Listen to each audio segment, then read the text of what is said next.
Hi, welcome to another episode.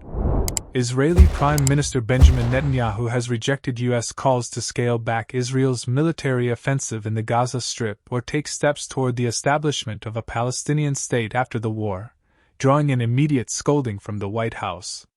The tense back and forth reflected what has become a wide rift between the two allies over the scope of Israel's war and its plans for the future of the beleaguered territory.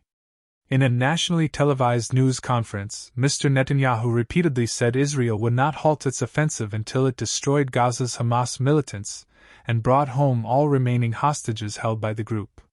He rejected claims by a growing chorus of Israeli critics that those goals were not achievable, and vowed to press ahead for many months. "We will not settle for anything short of an absolute victory," he said. Mr. Netanyahu, who leads a far-right government opposed to Palestinian statehood, repeated his long-standing opposition to a two-state solution. He said a Palestinian state would become a launching pad for attacks on Israel. He said Israel must have security control over the entire territory west of the Jordan River, adding, "That collides with the idea of sovereignty. What can we do? This truth I tell to our American friends, and I put the brakes on the attempt to coerce us to a reality that would endanger the state of Israel," he said. The comments prompted an immediate rebuke from Israel's closest ally, the White House. U.S. National Security spokesman John Kirby said President Joe Biden would not stop working toward a two-state solution. "We obviously see it differently," he said. Mr. Netanyahu spoke just a day after U.S. Secretary of State Antony Blinken said Israel would never have genuine security without a pathway toward Palestinian independence. Earlier this week, the White House also said it was the right time for Israel to lower the intensity of its devastating military offensive in Gaza. Israel launched the offensive after an unprecedented cross-border attack by Hamas on October 7, which killed around 1,200 people and took some 250 others hostage. Roughly 130 hostages are believed by Israel to remain in Hamas captivity.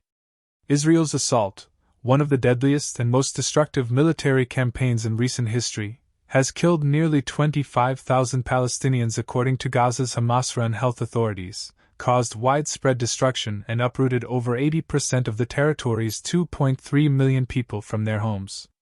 The staggering cost of the war has led to increasing calls from the international community to halt the offensive. After initially giving Israel wall-to-wall support in the early days of the war, the U.S. has begun to express misgivings and urge Mr. Netanyahu to spell out his vision for post-war Gaza.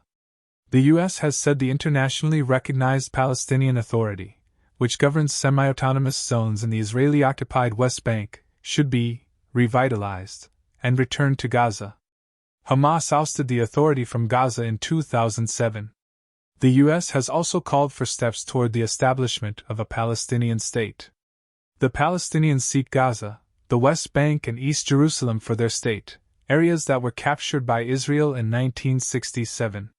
Speaking on Wednesday at the World Economic Forum in Davos, Switzerland, Mr. Blinken said a two-state solution was the best way to protect Israel, unify moderate Arab countries and isolate Israel's archenemy, Iran.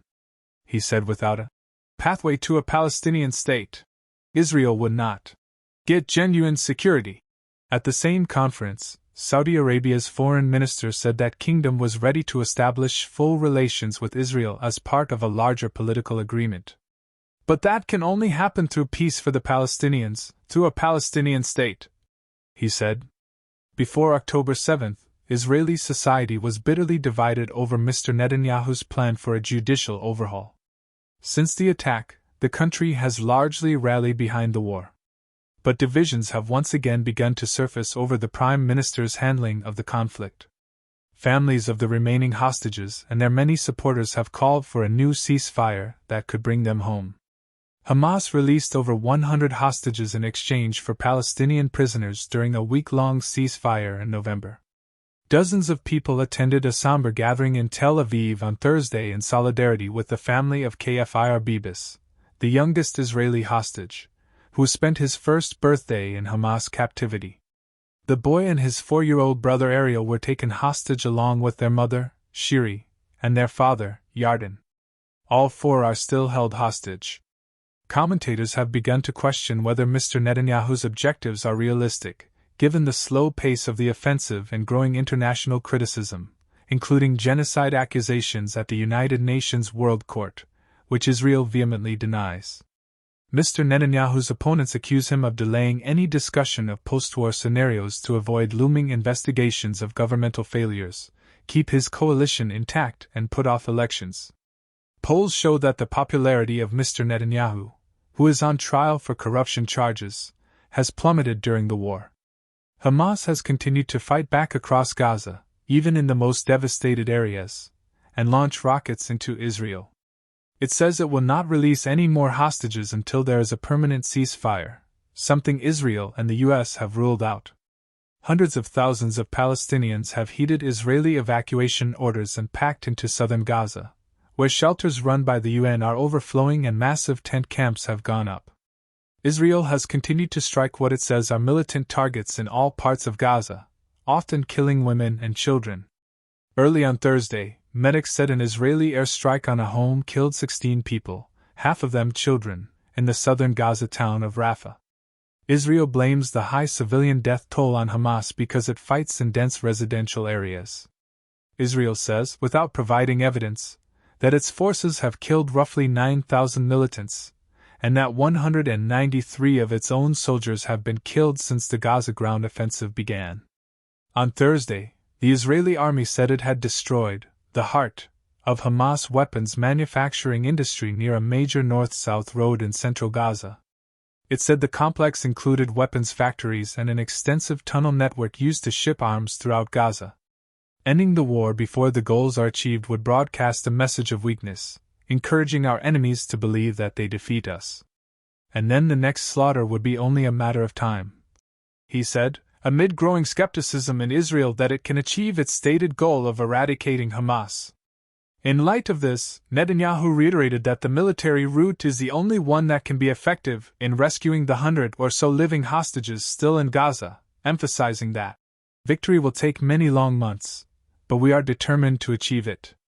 In recent days, statements from Saudi Arabia have emerged in which officials of this Gulf monarchy have said that relations with Israel will only be normalized if there is a clear path to the creation of a Palestinian state. Thanks for watching and see you again in another episode of World Formatics.